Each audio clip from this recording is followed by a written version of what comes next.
tayong lahat sa pagkabata. Inosente at deadma sa anumang balita, yung tipong pagtulog sa tanghali lang ang iniiyakan at laruan lang ang kasiyahan. Mismo na to, no? Dito sa Bocaue, Bulacan, may lalaking sa edad na 36 ay mahilig pa rin sa laruan. Wala daw sa edad yan basta meron kang talento at tipo, aba, go! Gomu-gomu no kane! Yeah, yeah. Hindi ito basta laruan dahil gawa lang naman sa paper yarn. Nabuo ito mula sa malikot na pag-iisip ni Kuya Alan. Nakilaro kami kay Kuya Alan at siyempre, isama ang aking son. Hello, Galogs! Nandito tayo ngayon sa Bocaue, Bulacan para dalawin ang bahay ng ating kapitbahay na si Kuya Alan Cruz. Isa po siyang paper craft artist. Tara, let's go!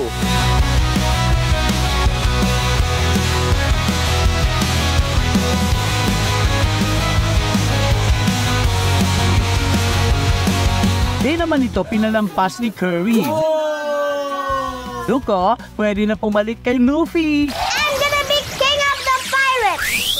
Kaya't marin kami sa Team Rocket. Mas malakas ang aming trip. Pikachu, Thunderbolt, attack! Pikachu! Sir Alan, paano ka nag-start sa paper crafting? Tama ba yung tawag? Yeah, paper crafting. Nagsimula ako taong 2013. Isang aksidente lang po ito, Sir Mark. Kumbaga, nag-browse ako sa Facebook and then nakita ko siya. Ako po kasi isang tao makalikot. So, nung nakita ko siya, habang nag-browse ako, uy, paper crafting, bago lang. Kumbaga, kayang-kaya ko to. So, mula 2013, nag-start na ako na gumawa nito. Ganun po. Paper crafting, 2013. So, pang ilang 7 plus 4, 11 years. Ay, 11 years po. Grabe, ah. So, yung mga nagawa mo na nun. Ano to? Napakahirap ba ng isang ganito, model, para gawin? Gano'ng katagal? Opo. Usually, may mga 2 to 3 feet, yung mga, or inches, kaya po ng isang oras to hanggang 2 oras lang po. Okay, 2 to 3, ganyan. Opo. Kagaya po na ito, ito po yung nagtatagal siguro mga 2 to 3 days, pero kung continuous po siya. Pero kung butal-butal naman po, mga 1 week kaya po siyang matapos. Kaya Alan, anong unang, kaya yung napipili mong subject para sa iyong paper crafting? Right. Ako po kasi ay isang batang 90s, Sir Mark. Kumbaga, hili ko po manood noon ng anime.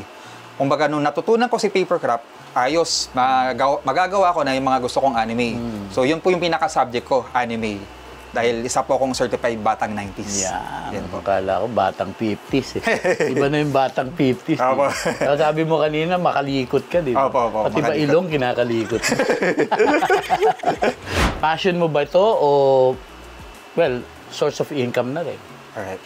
So, bali, nung nag-start po ako sa naging hobby ko po siya. At hindi po siya for commissions or hindi po tumatanggap. Hobby po siya. Maganda. Opo. Kaya Alan, ano dito sa mga nandito ngayon, sa kwartong ito, ang iyong paborito at bakit? Alright. Tama-tama po, Sir Mark. Ito po yung pinaka-favorite ko na natapos. Kasi chika babe, no? Opo. Pangalawa po doon, parang yung araw po kasi na to ay, kumbaga maganda yung condition ko, nasa mood. Kaya, masyadong perfect po yung kumbaga malinis tingnan. Si Nico Robin po. Galing. Ng isang Nico Robin. Yan po yung pangalan niya. Alright. And then, ito po, si Gear 5 Loopy.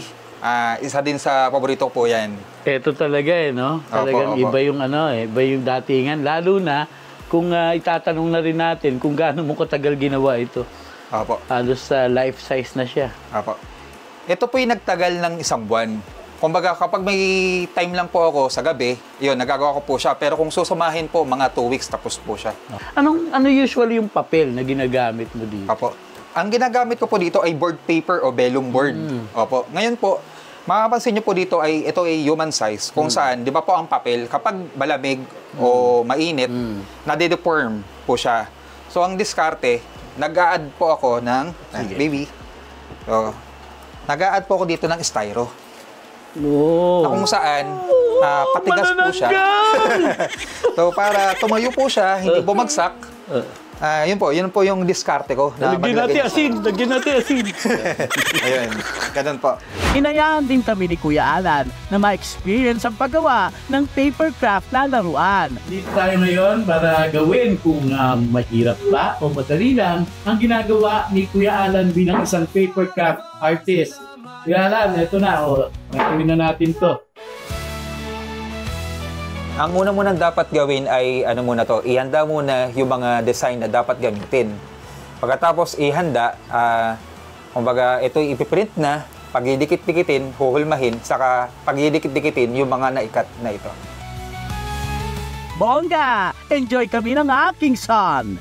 Hanep, kapag nga naman nainip, nakakaisip tayo ng ibang trip. Ituloy mo lang ang paper crafting, Kuya Alan. Hindi malabong meron kang kapupuntahan. Ibang level ang iyong talento. Deserve masaksihan ng buong mundo.